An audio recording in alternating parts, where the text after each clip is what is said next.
Hey, everybody, welcome in to another edition of the Inside Nebraska podcast.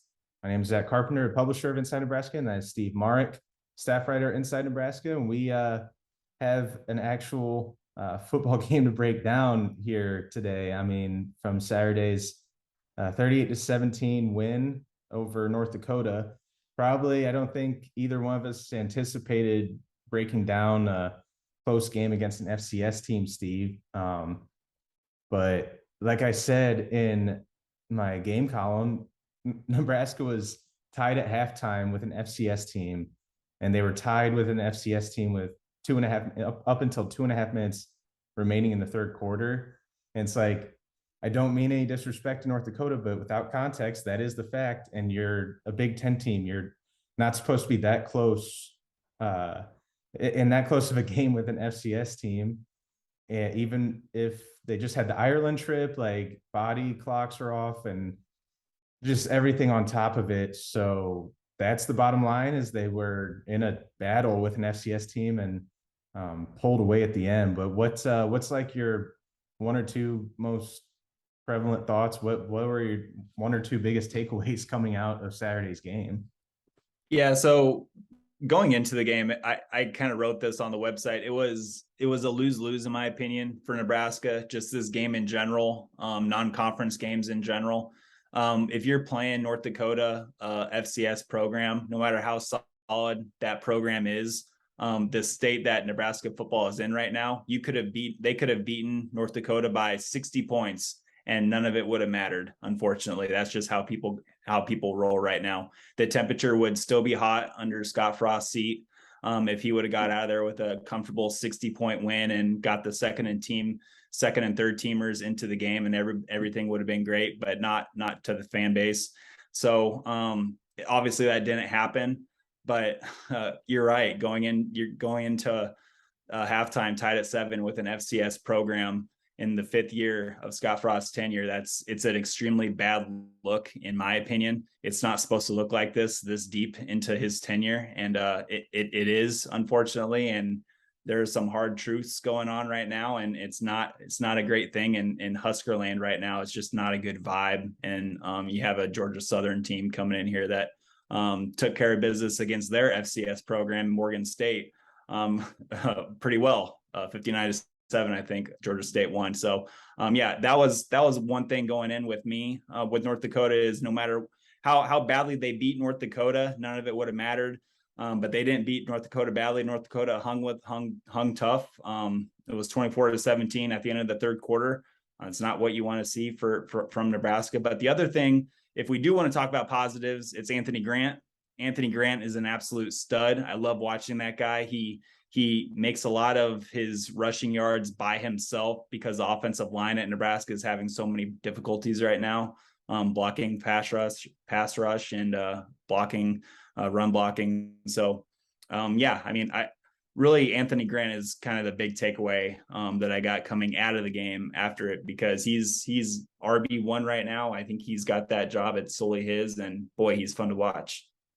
Yeah, it was kind of funny. It was a balance when we're doing the bowl predictions podcast and just our analysis leading up to the game, where it's like we're trying to analyze a game and like, yeah, we want you to read our content and watch our videos or listen to our podcasts and stuff for this game. But at the same time, it's like, I don't know if this game's going to tell us much, or if it's like going to mean too much unless it winds up being a close game. And it did wind up being a close game. I didn't see it. I didn't anticipate that. I mean, they opened as 21 or 22 point favorites, and then the line exploded on Saturday morning. Like I wrote about it on Sunday, where it's just interesting to see the line movements just from Friday afternoon all the way to up till kickoff. So like just about 24 hours. And it was just on one sports book, DraftKings. These were some of the numbers, but it was like this on a lot. It was like this on a lot of sports books similar to this, where 12:27 p.m. Eastern on Friday, Nebraska was a 22-point favorite. And by Saturday at 9:55 a.m. Eastern, Nebraska jumped to 33.5. And like there was one that it peaked at 34 points. And by the time they kicked off, they were 28.5-point favorites. So it's like, all right, well, something's going on there with the line movement, but we expected a blowout from the get-go, and we didn't get that. I mean, what's one thing that's interesting to me was against Northwestern and North Dakota, they come out with their heads on fire. They march right down the field, look like a smooth offense. I mean, both instances, I believe, the Casey Thompson just leading the charge down the field, and everything's looking solid. I'm like, all right, looks like they have things running here, and then the offense just stalls out with some momentous plays and to stop their momentum, I guess. I know Northwestern was the Garcia Castaneda fumble. And what would you say was in the first half like a momentum stopping play to where like this offense it only scored 7 points? Was there like a moment or two that you saw like this is things it's kind of turned? It's a good point because I think you were absolutely right with Isaiah Garcia Castaneda and his fumble against North Dakota. I think it was the strip sack against Casey Thompson. That I believe it was on the second drive, Nebraska's second drive. And I think on the play, it was an unbalanced formation with Teddy Prohaska, left tackle swapping over to the right side. And there's just a protection breakdown. And North Dakota had the defender go right past Teddy Prohaska and just light up Casey Thompson, and he fumbled the ball, and the Fighting Hawks recovered it. And it was just another instance of Nebraska's offense not being able to stay on the field and sustain a drive and lose the time of possession battle. North Dakota played keep away pretty well, like Scott Frost said after the game. But yeah, to me, that kind of big momentum play that kind of ruined everything in the first half was that strip sack on Casey Thompson. Yeah, and it's turnovers now. And obviously we've talked about Nebraska's defense wanting to be that like game-changing, forcing turnovers type of defense, because they only had 13 total turnovers forced last year. I think that was 12th in the Big Ten, finished third to last in the Big Ten. And now instead of them getting them, well, I guess Garrett Nelson had the strip sack, which was along with Trey Palmer's 31-yard touchdown or 1-yard catch on to convert a third down. I would say those two are the biggest momentum building plays for Nebraska, but still they haven't been able to not shoot themselves in the foot on offense at some point.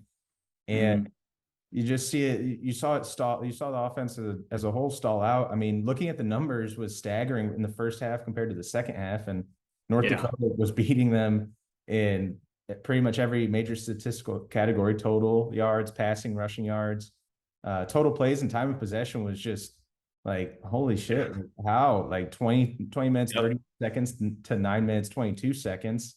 And Casey Thompson talked about that after he knew the numbers, or at least really close to the numbers of the total plays they ran in the first half, the time of possession. And it's like, he pretty much said they literally doubled our possession almost the whole game and almost had more plays than us. For us to even be tied or ahead, we were just trying to stay positive at halftime. A better opponent, if they have the ball more plays and they have more time of possession, they probably would have been up on us. And it's like hearing that essentially Nebraska is lucky to even be tied at halftime with an FCS team. Just that's so much about where this program is right now. And I think there is a chance, obviously, that it can get better. We still have 10 more games, but something needs to change. And I think there was a change maybe at halftime.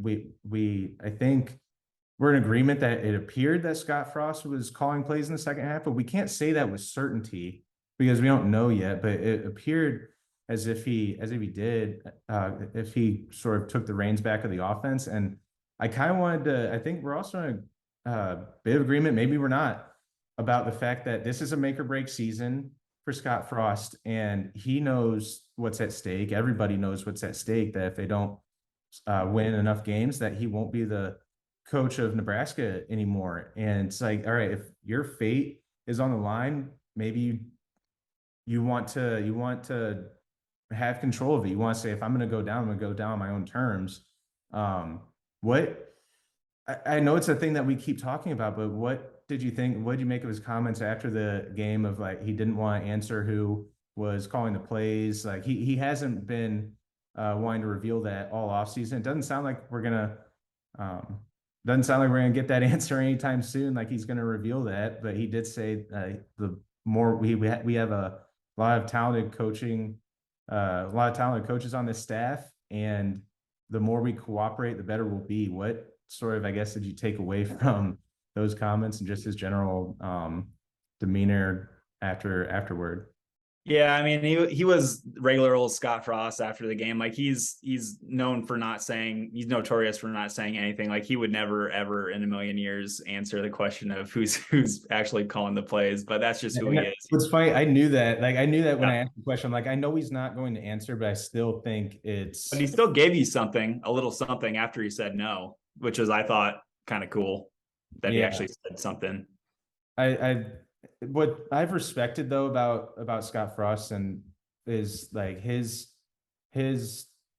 openness about sort of struggling with not being the play caller anymore. He's been honest multiple times, like about how tough that's going to be, and I respect that. Of like, yeah, I've been doing it my whole life. Like I love, like he didn't say this exactly, but he's been doing it his whole career, and he obviously loves doing it. He's a great play designer. Yeah. So um, sort of giving that up, I think, is clearly tough decision. He's been doing.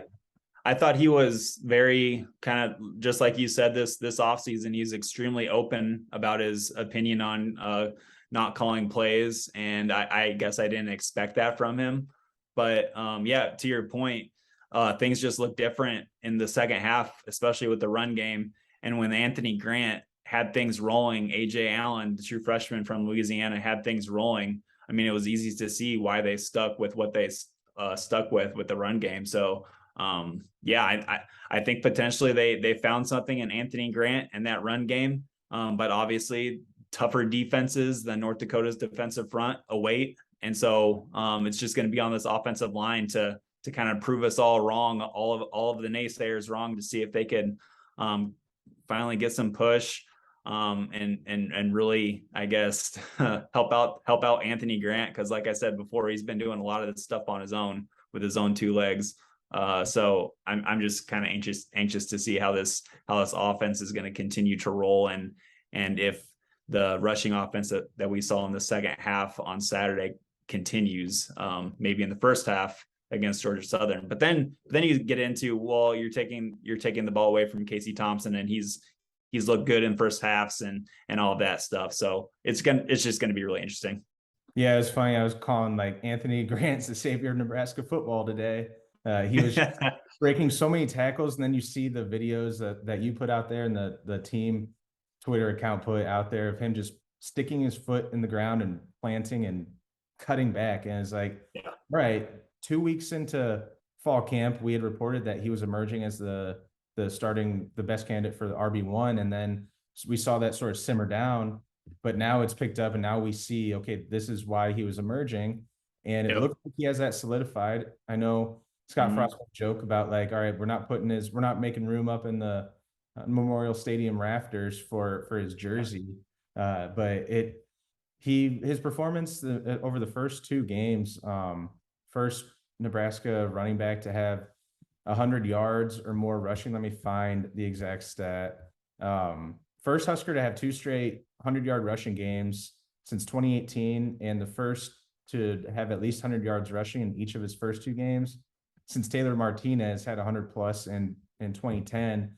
And it looks like he's going to have that opportunity, more ample opportunity against Georgia Southern to match what Taylor Martinez did, because it looks like you can't keep him off the field if he keeps producing like this. So maybe you'd like to think that's how he stays on the field. Nebraska fans are plenty. They have, I guess, nightmares of last season and kind of some other assistant coaches around here not sticking with the rotation and guys who work. So, but yeah, I mean, it's unrealistic to not keep Anthony out there and keep feeding him the ball, in my opinion. I would agree. And I also agree with what you said. It's hard to take the ball away from Casey Thompson, because I wanted to make one point on him, is that he looked for the first 40 minutes against Northwestern like we as advertised, like as we had been hyping him up and previewing him. He looks like a potential star quarterback in this conference. And he had moments on Saturday where he looked sharp. The throw that stood out to me the most was his throw to Chancellor Brewington up in the southwest corner of the field near the end zone, where it was just a perfectly placed ball, wound up being incomplete because the North Dakota defensive back just laid a perfectly timed. It was a really good defensive play. It really was. That was the offense did. Casey Thompson did exactly what he needed to do, put the ball where he needed it to go, and it hit Chancellor Brewington in the hands. But the defensive back just made a better play. And but the point is, throws like that, he showed on Saturday. He looked average overall, but throws like that still shows something of his potential. But he looked average, but I don't think that was his fault. Like we've talked about, the offensive line was allowing pressure consistently. I mean, I wrote about this, that Trent Hickson was the only one who graded out at starter quality by the folks at Pro Football Focus. Then the rest of the line, he didn't allow a sack, a hurry, or a pressure. And the rest of the line allowed 2 sacks, 4 hurries, and 6 pressures. So something's going to need to improve there if Casey Thompson's going to match his potential, and if this offense as a whole is going to match his potential. He had an okay game. I would think he still made some really, really impressive throws. He had that bad interception. Usually, if we're talking about the interceptions against Northwestern, I think both of them were not totally his fault, but Saturday's was. North Dakota was just looking like they were going to blitz. They bailed out. They dropped 8, and he threw it right to the guy. It was really interesting after the game with Scott Frost. He was saying that, Casey's not the tallest quarterback, which he isn't. He's around 5'11", 6 foot, and he's throwing over 6'9" and 6'6" offensive linemen with Turner Corcoran and Teddy Prohaska on the left side. I guess it makes sense that maybe Thompson in a rushed setting would maybe try to take a chance and fit a ball in between zone coverage, and it just didn't work out. But overall, I'm not worried at all about Casey Thompson. I think the guy's a baller. He has arm talent. I'm really excited to see how he progresses. But yeah, he's had an up and down start, I think, at Nebraska, but in my opinion, more ups for sure. Yeah, and 2 more things before we get out of here. First one, just kind of actually popped into my mind to ask from your opinion, because you know the X's and O's a lot better than me. And you talking about Casey Thompson's height and throwing over offensive linemen. Do you think that maybe in the future they're going to design a little more to get him out of the pocket, like roll him out so that he doesn't have to deal with that?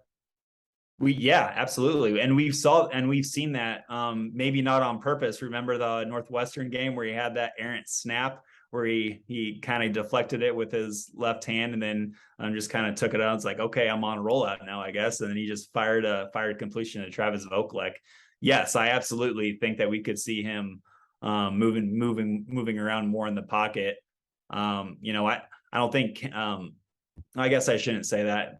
I don't know. I watched a lot of Pitt film, and I know Kenny Pickett was an athletic guy, and he did move around in the pocket, and they did. Mark Whipple did call some rollouts for him. We just haven't seen it a lot with Casey Thompson here, but that doesn't mean he can't do it. We saw against North Dakota that he can use his legs, and he's pretty good at it with a couple first down runs when he decided to pull it down and run. So I think he's an accurate thrower on the run as well, and I definitely think that we could see some more of that later on in the season. Yeah, I'm excited to see what changes, if any, are made in that regard when they play Georgia Southern next week. And that was the last thing that I wanted to touch on here real quickly before we go. Nebraska, they open as a 22-point favorite against Georgia Southern next weekend, and we'll be providing preview coverage of that game more extensively later in the week. But just for now, what's the one or two things that you wanted to mention about to sort of preview that game, whether it's personnel or just the matchup in general? Yeah, I've had a couple people ask me actually. So is Georgia Southern going to be running the triple option? So no, not anymore. They have a brand new coaching staff.